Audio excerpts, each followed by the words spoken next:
Et aujourd'hui, on est en train de mettre à disposition du particulier un système de broyage, de branchage à destination de paillage de la haie d'amendement au compost. Voilà. Donc on veut aussi laisser pousser l'herbe un peu sauvage, même peut-être dans les jardins. Oui, oui, oui, Oui. ben, j'espère. Là-dessus aussi, les collectivités essaient à leur niveau d'initier des pratiques. On voit bien qu'il y a énormément d'endroits aujourd'hui où la tontrase n'est plus la règle, où on tond les bordures de route parce qu'on a besoin d'un peu de visibilité, mais que la plupart des espaces centraux sont laissés en herbe. Je pense que je crois que c'est important parce que c'est ce qui, au fil du temps, fait évoluer le regard. Il y a 10 ans, une herbe haute, on voulait un jardin à l'anglaise, on voulait un truc, pas un poil qui dépasse.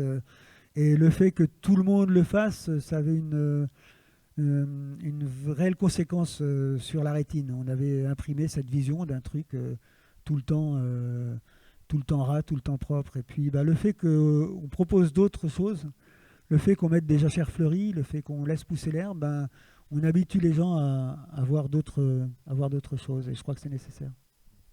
Alors, autre question, connaît-on les causes de l'abattage des... Alors, entre l'agriculture, les particuliers, les zones et les types d'agriculture?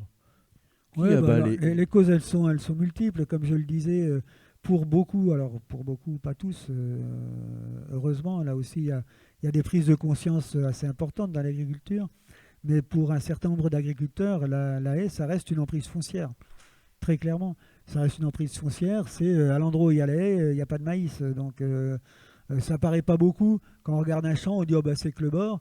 Sauf que ben, quand on compte le tour de tous les champs qui sont en maïs, si on enlève l'ensemble des haies et des talus qui ont jusqu'à 4 ou 5 mètres d'emprise de large, on voit bien qu'en en capacité à produire, il y a quand même des surfaces importantes.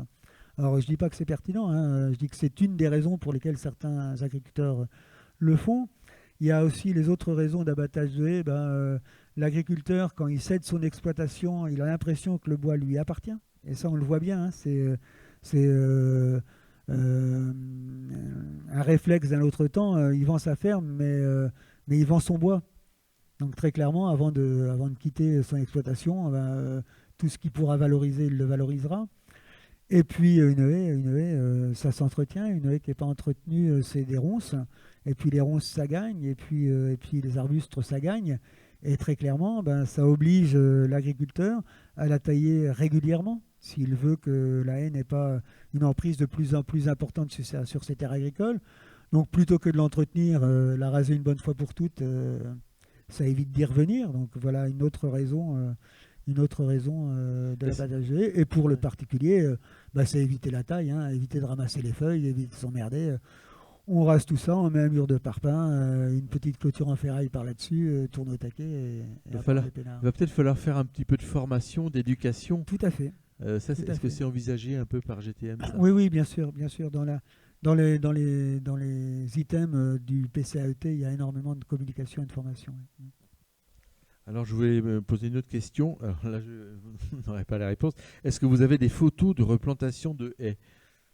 Alors, là, on peut pas les... Là, je Non, ne peux pas les diffuser, mais oui, ça existe. Oui. alors, donc, question suivante. Comment... attendez, je la lis avant pour... Ah oui, voilà. Comment évalue-t-on l'importance des haies pour les oiseaux? Là, il faudrait poser la question à l'OFB, mais très clairement, comment on évalue l'importance pour les oiseaux, ben, la plupart des oiseaux nichent dans les arbres et la haie, c'est un des premiers habitats pour une grande partie des passereaux. Quoi. Quelles sont les principales essences de plantes qu'on met? Alors, il y a trois principales, le chêne, châtaignier. Est-ce qu'on met des peupliers aussi dans les haies? Ouais, la haie, elle est constituée de toutes sortes d'arbres. Hein. Bon, l'essence de moyenne hauteur, il y a énormément de noisetiers, on le voit bien. Quoi, hein. Effectivement, après, il y a tous les arbres locaux. Ouais. Oui, il y a des haies de peupliers, oui, bien sûr. Voilà.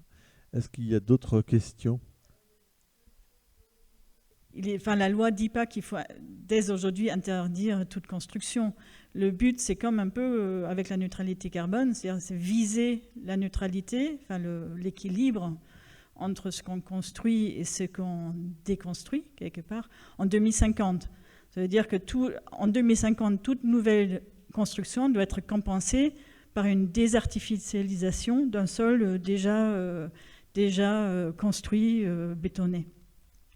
Mais d'ici là, on descend doucement. Donc, jusqu'à 2030, les communes sont demandées à diviser par 2 les nouvelles artificialisations.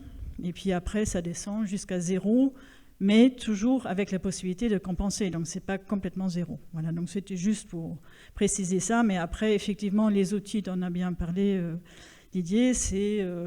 l'idée, c'est pas ne plus construire, même peut-être pas beaucoup moins, mais autrement, surtout de manière un peu plus dense, plus de collectifs que de maisons individuelles, mais quand même aussi avec des espaces verts, des sols perméables, etc. Donc c'est surtout vraiment monter la qualité des nouvelles constructions et des nouveaux quartiers. Donc là aussi, il reste du taf. Voilà. On voit quand même que le monde va changer, hein. Alors j'ai une autre question sur le ZAN.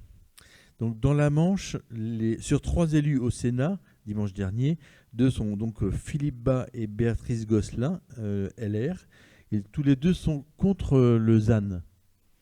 Alors donc, est-ce que ça va avoir des conséquences ? Ça, que le Sénat soit appelé à se prononcer, j'en sais rien. Et quelles conséquences ça aura, je suis pas sûr que, en tout état de cause, c'est pas 2 élus qui feront peser la balance à eux seuls. C'est bien une synergie plus importante que ça, parce que le ZAN, ça sera pas un territoire oui, un territoire non, ou qu'est-ce, ça sera bien des décisions nationales, quoi. Eh bien, je vous propose d'arrêter ce débat, puisque Manon ne vient pas. Oui, bah écoute, C'est bien dommage, mais...